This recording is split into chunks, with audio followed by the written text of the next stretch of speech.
Good day and welcome to British Mirror.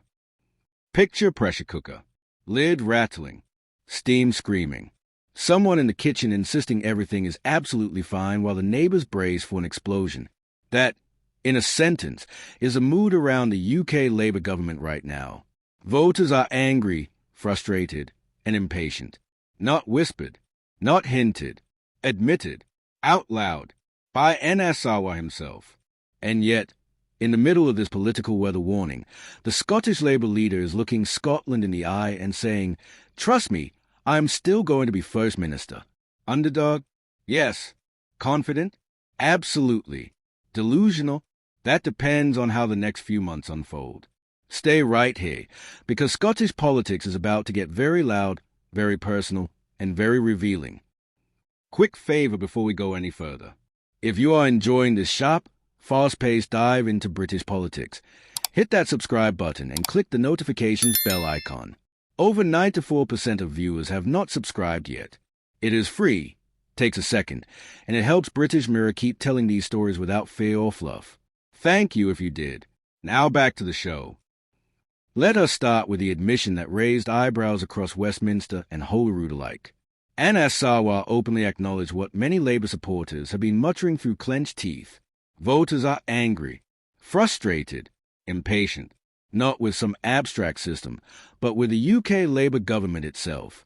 Sir Keir Starmer and his ministers, Sarwar conceded, have not got everything right. In politics, admissions like that are double-edged swords. On one hand, they sound honest, refreshing, even. On the other, they confirm what opponents have been shouting from the rooftops. Something is not working.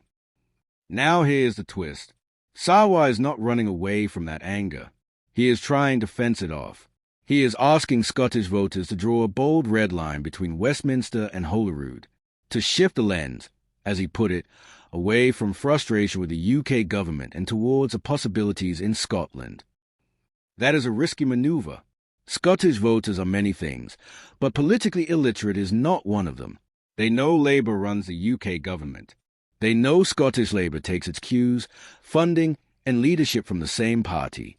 Asking them to mentally separate the two is like asking someone to enjoy a meal while pretending not to notice the chef is the same one who burnt their dinner last week. Still, Sarwar is pushing hard. Speaking to activists in Edinburgh, he framed the upcoming Holyrood election as a stark choice. Not about protest. Not about how much you like or dislike the UK government, but between what he calls the failures of the past under John Swinney and a better future with him as First Minister. This is a bold gambit, because John Swinney is not Nicola Sturgeon. He does not carry the same emotional baggage. He presents himself as steady, experienced, safe, and in uncertain times, safe can be a powerful word. Sarwar knows this, which is why he has thrown down a very public gauntlet. He has challenged Swinney to a series of head-to-head debates across Scotland. Not one debate, not a polite television appearance, one in every region, a full touring showdown. This is political theatre, but it is also strategy. Sarwar wants to frame the election as a two-horse race. Him versus Swinney, Labour versus the SNP. Everyone else, including Reform UK, quietly shuffled off stage. The SNP's response was icy. George Adam, an SNP MSP, dismissed the challenge with surgical politeness. The First Minister, he said, is happy to stand on the SNP's record, but it is not for the party trailing in third place to dictate the format. That line landed with force, because the polls are not kind to Scottish Labour right now. In 2021, Labour won 22 seats. The SNP won 64. Recent polling suggests Labour is not just behind the SNP, but in danger of being overtaken by Reform UK in the battle for second place. Let that sink in. Reform UK. In Scotland, the very idea would have sounded absurd a few years ago. And yet, here we are. Sarwar insists the polls are wrong, or at least misleading. He insists Labour is the underdog, yes, but one that is determined to win. And he is backing that determination with money and machinery. A £1 million election fund, the largest and most effective ground campaign of any party, he promises.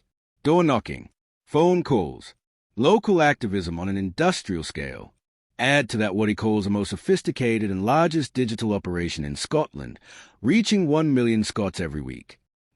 This is Labour throwing the kitchen sink at Holyrood.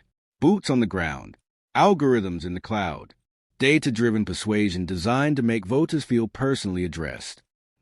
The message is clear. We are not just campaigning. We are mobilizing. But here's where reality intrudes. Campaigns do not exist in a vacuum. You can have the best digital operation in the world, but if voters are not in the mood to listen, it becomes noise. You can knock on every door, but if the person answering is already fed up, you had better have something compelling to say. Sarwar believes he does. He talks about hunger, energy, ideas. He talks about fixing the NHS, raising school standards, tackling the housing emergency, restoring justice, improving transport, and strengthening the economy. On paper, it is a strong platform. In speeches, it sounds confident. But politics is not judged on manifestos alone. It is judged on credibility. And this is where the shadow of the UK Labour government looms large. Voters who are angry with Westminster do not always neatly compartmentalize their frustration. They generalize. They simplify. They ask themselves one brutal question. If this party cannot get it right there, why should we trust it here? Sarwar's answer is to double down on leadership, to present himself as distinct. As a Scottish leader with Scottish priorities, he wants voters to see him not as a branch manager of a UK operation, but as a future First Minister in his own right. That is why the debates matter so much. A head-to-head is not just about policy. It is about presence, authority, who looks like they belong in Butte House.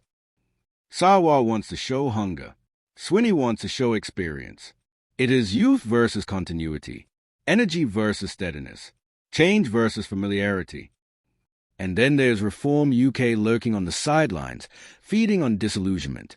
Reform does not need to win Holyrood to reshape the race. It simply needs to siphon votes, to fracture loyalties, to turn certainty into chaos. Scottish Labour lagging behind Reform in some polls is a warning sign, not just for Sarwar, but for Labour as a whole. It suggests that anger with the system is not being channeled neatly back into the traditional opposition. It is leaking elsewhere. Sarwar knows this, which is why he is desperate to frame the election as not about protest. Protest votes, by definition, go to parties like Reform. By insisting this is about leadership and future direction, he is trying to pull voters back into a conventional choice. But voters do not always cooperate with the narratives politicians design for them. The phrase angry, frustrated, and impatient is revealing. Anger looks for targets. Frustration looks for blame. Impatience looks for disruption. That is fertile ground for outsiders and insurgents. How could any British politician choose a skiing resort over his own country? That's a rhetorical question highlighting the absurdity. But the answer is clear. Sir Keir prioritizes international institutions, global governance, multilateral cooperation over national sovereignty and democratic accountability. As Prime Minister, he introduced a so-called Great EU Reset scheme, handing over our fishing rights and massively overpaying for the Erasmus scheme. Handing over fishing rights. British fishing was a symbolic Brexit issue, representing sovereignty over natural resources. Giving it back to EU demonstrates Sir Keir's willingness to surrender Brexit gains for closer European ties. Massively overpaying for Erasmus, that student exchange program that Britain left after Brexit because costs exceeded benefits. Rejoining at inflated price shows Sir Keir values European integration over fiscal responsibility. Last month, he said, "We are getting closer relationships with the EU on a number of fronts, including trade and the economy, because that is good for businesses across our country. Within these constraints, we will move closer. Within these constraints, we will move closer." What constraints? Manifesto commitments? Public opinion?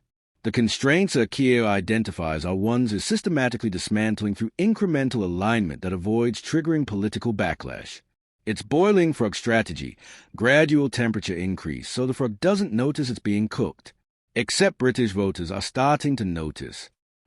Starmer has always been devoted to multinational, globalist bureaucratic organizations more than Britain, more than preserving the nation-state, more than sovereignty, and more than respecting the will of the voters. Always been devoted. That's arguing this is core ideological commitment, not tactical positioning or pragmatic adjustment. Sir Keir genuinely believes supranational governance is superior to national sovereignty, that experts in Brussels make better decisions than democratic processes in Britain, that global institutions should override national preferences. Whether you agree with that worldview or not, it's fundamentally incompatible with Brexit's core premise, that Britain should govern itself through institutions accountable to British voters. This approach is not popular, and it will not lead to economic growth. Not popular is evident from polling showing Labour collapsing. Will not lead to growth is economic argument that European model, with its heavy regulation and sclerotic institutions, doesn't produce dynamism or prosperity. Brexit was supposed to unleash British potential through deregulation, trade deals, innovation. Realigning with European regulatory framework prevents that. Despite several humiliating losses in Parliament just last night and concerns over cost, security, and consent, the government is still pressing ahead with handing over British territory to Mauritius, an ally of China, against the will of the British people. Handing over British territory to Mauritius. That's Chagos Islands, strategic archipelago including Diego Garcia military base. Mauritius' ally of China raises security concerns about Chinese influence over strategic territory. Against will of British people emphasizes democratic deficit where government pursues policy despite public opposition. Taxpayers could be forced to pay billions of pounds for the privilege. Pay billions to give away British territory. That's not just strategically questionable. That's fiscally insane. Britain is paying to surrender sovereignty.